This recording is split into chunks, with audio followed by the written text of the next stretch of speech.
wacan daawadayaal waxaad ku soo dhawaataan wararka channelka xaqiiqa news oo idin hayo qodobada aad ku daawan doontaan waxaa ka mid noqonaya al-shabaab oo shaaciyay magaca iyo qabiilka ninkii fuliyay weerarkii Ceel Saliini shirkadda isgaarsiinta Hormuud oo la guddoonsiiyay abaalmarin qaali ah maxkamadda racfaanka Soomaaliland oo xukunka madambaysa ku riday wariye Cabdimaalig Coldoon xildhibaano ka tirsan baarlamaanka Soomaaliya oo qayladaan ka muujiyay abaaro laga soo sheegayo deegaano ka tirsan gobolka Gedo iyo dab xoogan oo qabsaday xarun ku taala dalka Sacuudiga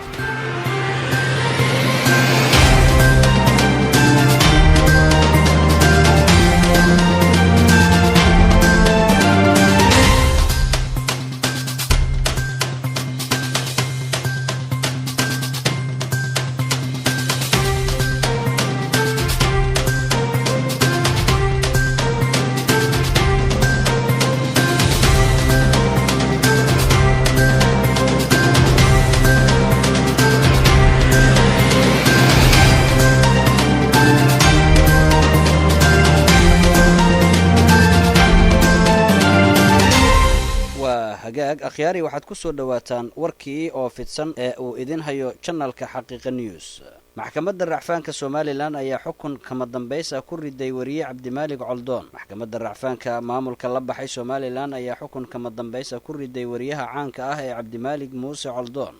oo horay u xukuntay maxkamadda gobolka Maroodijeex ee magaalada Hargeysa maxkamadda racfaanka Soomaaliland ayaa wariye Coldoon ku riday xukun 3 sano iyo bar ah oo ah isla xukunkii ay horay u qaaday maxkamadda gobolka Hargeysa waxaana xukunkaas uu hadda noqday mid kama dambaysa uu wariyuhu ku qasban yahay inuu xabsi maro hore waxaa isu casilay qareenadii difaacayay wariyaha oo sheegay in ay xaq darro iyo sharci la'aan tahay waxa lagu haysto wariyaha isla markaana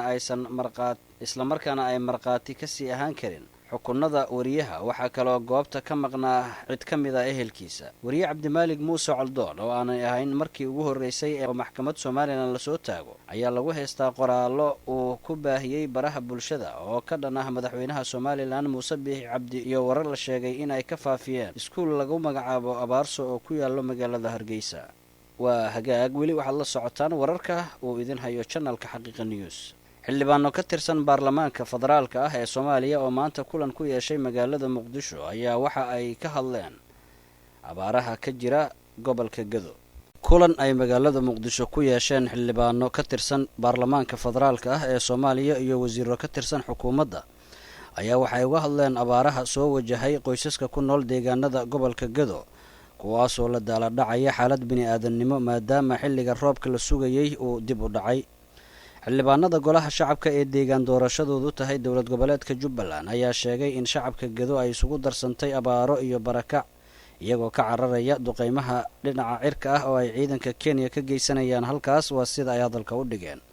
waxayna dowladda federaalka ah iyo hay'adaha samafalka iyo ganacsatada ka codsadeen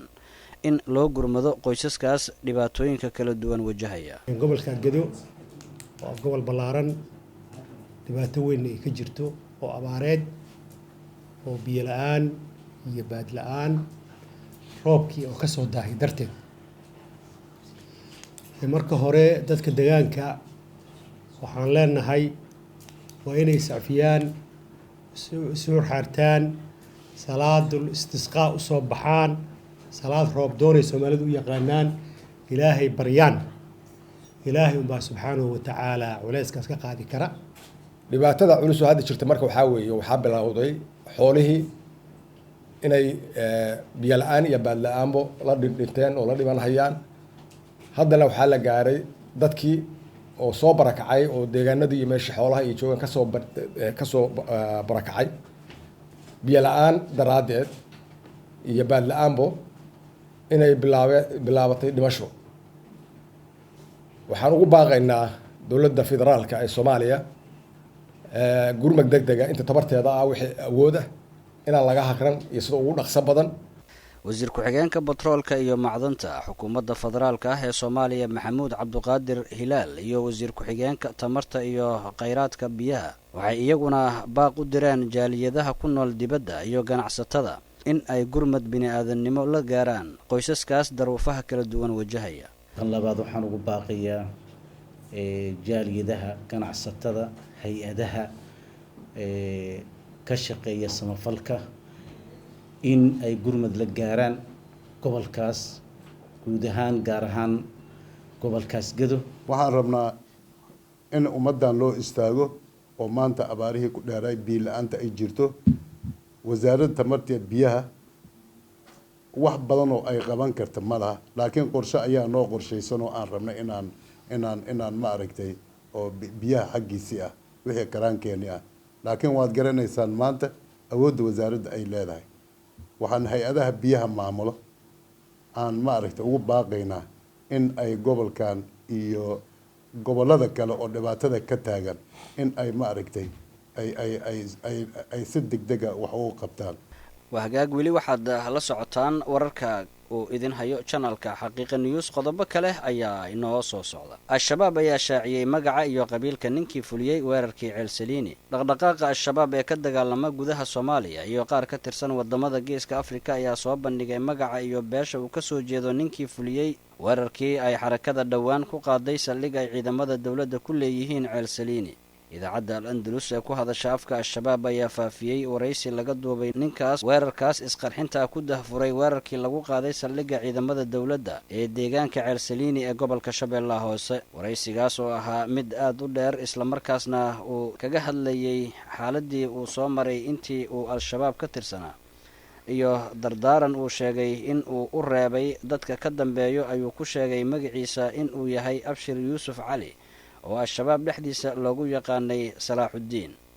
waxa uu sheegay inuu ka soo jeedo beesha shanta caleemood, sidoo kalena wuxuu xusay in uu ku dhashay degmada Wanlaweyn ee gobolka Shabeellaha Hoose. waa hagaaga weli waxaad la socotaan wararka uu idin hayo channelka xaqiiqa news. madasha u abaalgud ayaa shahaado sharaf guddoonsiisay shirkadda isgaarsiinta Hormuud kadib xaflad ka dhacday magaalada Muqdisho. xaflad si heer sare ah loo soo agaasimay ayna ka soo qayb galeen wasiirro, xildhibaano, aqoon-yahano, culimaa u diin, ururka haweenka qaranka,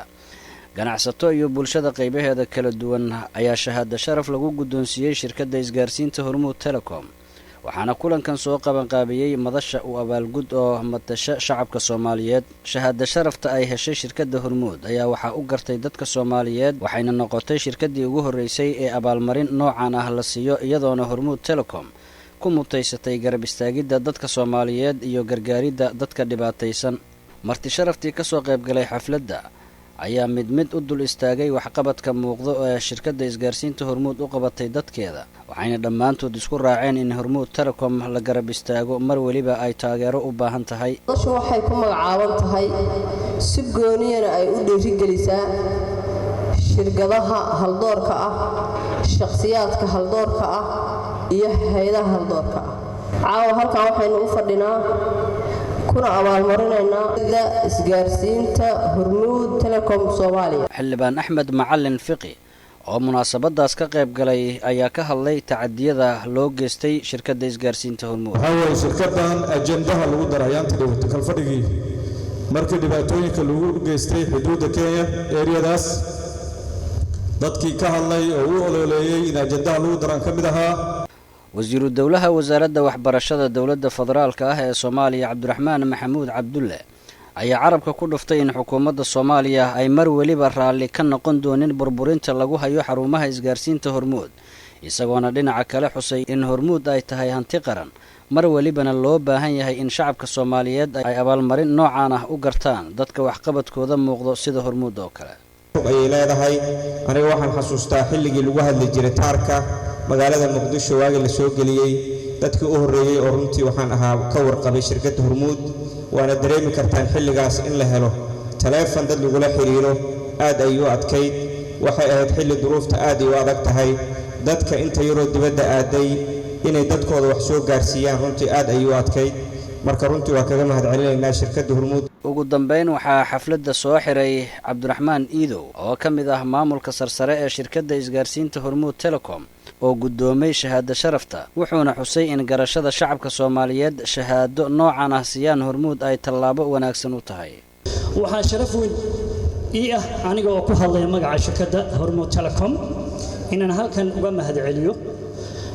shirkadda Hormuud Telecom oo caawa halkan lagu abaalmarinayo oo abaalmarintaas loo soo gartay inaan uga mahadceliyo madasha u abaalgud oo runtii garashadoodii ay noo garteen waxqabadkayga ka garteen runtii inaan uga mahadceliyo. qaybihii dambe ayaan isla soo gaarnay oo idin hayo janalka xaqiiqa news. qaar ka mid ah warbaahinta dalka Sacuudiga ayaa shaaciyay in dab xoogan uu qabsaday xarun tareeno laga raaco oo ku taalo magaalada Jidda ee dalka boqortooyada Sacuudi Arabiya. dabkan oo ah mid aad u xoogan ayaa qabsaday xarunta tareenka Xarameyn ee magaalada Jidda ee boqortooyada Sacuudiga iyadoona uu socdo gurmad lagu daminayo dabkaas. sidoo kale goobta uu dabka ka socdo waxaa ku sugan gaadiidka dabdamiska Sacuudiga waxaana cirka isku shareeray uura madow oo ka baxaysa xarunta sida ka muuqato sawiro laga soo qaaday. warkii aad ka daawanayseen channelka xaqiiqa news. waa naga intaa.